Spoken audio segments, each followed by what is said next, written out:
السلام علیکم ورحمۃ اللہ وبرکاتہ۔ الحمد للہ رب العالمین، والصلاة والسلام علی سید المرسلین وعلى آلہ وصحبہ اجمعین، اما بعد۔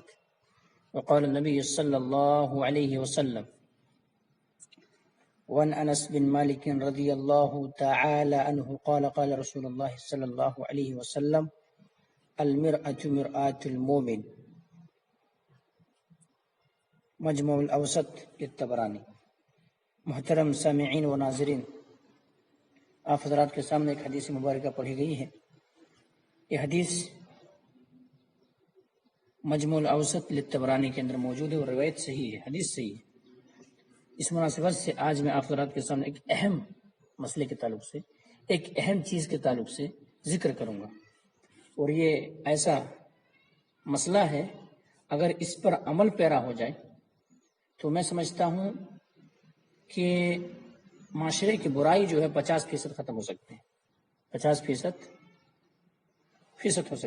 ختم ہو سکتے ہیں۔ اور یہ حدیث نبی کریم صلی اللہ علیہ وسلم کو بہت سارے خصوصیات دیے گئے تھے، ان میں سے یہ خصوصیت ایک ہے، یعنی جامع الکلم۔ آپ صلی اللہ علیہ وسلم کو ایسا خصوصیت دی گئی تھی کہ کلمہ کم ہو لیکن ان کے اندر الفاظ کا ذخیرہ، معنی بے شمار ہو، تو جامع الکلم میں سے یہ حدیث ہے۔ آپ صلی اللہ علیہ وسلم فرمایا المرأة مرآة المومن۔ خادم رسول حضرت انس بن مالک رضی اللہ تعالیٰ عنہ کہتے ہیں کہ اللہ کے رسول جناب محمد رسول اللہ صلی اللہ علیہ وسلم نے فرمایا کہ مومن کا آئینہ ہے، مومن کا آئینہ ہے، المرأة مرآة المومن، مومن کا آئینہ ہے۔ اس حدیث کو جو ہے تشبیہ دیا گیا ہے آئینے سے تشبیہ کیوں دیا گیا ہے؟ آئینے سے دیکھیے، ہم اور آپ جب آئینہ کے سامنے جاتے ہیں، شیشہ کے سامنے جاتے ہیں، تو ہمارے چہرے پر کوئی بھی داغ و دھبا ہو فوراً وہ بتا دیتا ہے کہ آپ کے سامنے یہ اچھائی موجود ہے، یہ برائی موجود ہے۔ تو بس مومنوں کو بھی یہی ہونی چاہیے۔ اور جس طرح سے آئینہ ہمارے تمام اچھائی یا برائی بتا دیتا ہے، اچھائی برائی بتانے پر بھی ہم خوش ہوتے ہیں اور برائی بتانے پر بھی ہم خوش ہوتے ہیں۔ ایسا نہیں ہوتا کہ آئینہ ہمارا خرابی بتا رہا ہے، اب کیا کریں گے، اس آئینے کو پھوڑ دیں یا تو اٹھا کے پھینک دیں، ایسا نہیں ہوتا۔ اسی طرح سے اچھائی بھی بیان کر دیتا ہے، برائی بھی بیان کرتا ہے۔ تو آئینے کی اسی طرح سے ایک مومن دوسرے مومن کے لیے اس لیے ہونا چاہیے، آئینہ ہی ہونا چاہیے۔ اگر کوئی ایک مسلمان دوسرے مسلمان کے اندر کوئی عیب دیکھے، کوئی برائی دیکھے، تو فوراً ان کو بیان کر دیا جائے اور ان کو کہا جائے کہ آپ کے اندر یہ کوتاہی ہو رہی ہے، آپ کے اندر یہ برائی ہے، آپ سے یہ لغزش ہو رہی ہے، آپ اپنے آپ کا اصلاح کر لیں۔ اب جو یہ نصیحت کیے ہیں ان کو بتائے ہیں المرأة مرآة المومن، اس حدیث کو سامنے رکھ کر کے اب بتانے، جن کو بتایا جا رہا انہیں بھی ناراض نہیں ہونے چاہیے، بلکہ انہیں بھی ان کا شکریہ ادا کرنا چاہیے اور ان کا کہنا چاہیے کہ نہیں، صحیح بات ہے کہ اپنے غلطیوں کا اصلاح کر لینا چاہیے، اور ایسا ہے کہ وہ انسان صحیح ڈھنگ سے زندگی گزارنا چاہیے، ان کو ناراض نہیں ہونا چاہیے۔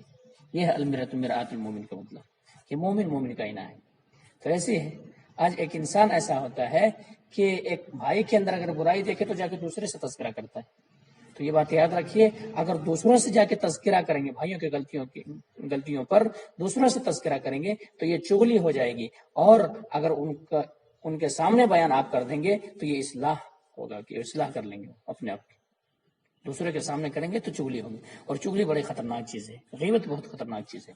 یہاں تک کہ حدیث کے اندر آتا ہے اما عائشہ رضی اللہ تعالیٰ، نبی کریم صلی اللہ علیہ وسلم کو زوجہ مطہرہ، ہمارے آپ کی ماں، تمام مومنوں کی ماں حضرت صفیہ رضی اللہ تعالیٰ عنہا کے تعلق سے کہہ دیتے وہ قضا و قضا، یعنی وہ پست قد ہے، چھوٹی ہے۔ تو اللہ کے نبی جناب محمد رسول اللہ سے فرمایا کہ تم نے ایک ایسے بات زبان سے ادا کر دی، یہ الفاظ زبان سے کہے ہو کہ اگر اس چیز کو سمندر کے پانی میں اگر ملا دیا جاتا تو سمندر کے پانی گزلا ہو جاتا ہے، یعنی وہ سرخ پڑ جاتا ہے، اتنا خطرناک، صرف وہ قضا و قضا، وہ چھوٹی ہے کہنے کی وجہ سے، پست قد ہے۔ تو دیکھیے کتنا خطرناک چیز ہے۔ اور اللہ کے رسول جناب محمد رسول اللہ صلی اللہ علیہ وسلم جب معراج کے اندر گئے تو وہاں کچھ لوگ ہیں جو اپنے ناخون، تانبے کے ناخون ہے، اور تانبے کے ناخون سے جو ہے اپنے سینے کو کھرچ رہے ہیں، اپنے جسم کو نوچ رہے ہیں۔ روایت کرنے والے سیدنا خادم رسول حضرت انس بن مالک رضی اللہ تعالیٰ عنہ، سوال کیا گیا فقلت من هؤلاء یا جبریل، اللہ کے رسول جناب محمد رسول اللہ صلی اللہ علیہ وسلم یہ ماجرا ان اللہ کے رسول جناب محمد رسول اللہ صلی اللہ علیہ وسلم سوال کرتے ہیں جبریل سے کہ جبریل امین یہ ماجرا کیا ہو رہا، آخر ان کو ایسا عذاب کیوں دیا جا رہا؟ تو بتایا گیا کہ اللہ کے رسول جناب محمد رسول اللہ صلی اللہ علیہ وسلم یہ اپنے مردار بھائی کا گوشت کھاتے تھے، یعنی غیبت کرتے تھے۔ تو دیکھیے غیبت کا کتنا زیادہ نقصان ہے، اور یہی اگر المرأۃ مرآۃ المومن کے اوپر اگر عمل کر لیا جائے تو کتنا ان کے اصلاح بھی ہو جائیں گے اور وہ اپنے گناہوں سے بچنے کی کوشش بھی کریں گے۔ اس لیے ایک مومن دوسرے مومن کے لیے آئینہ ہونا چاہیے۔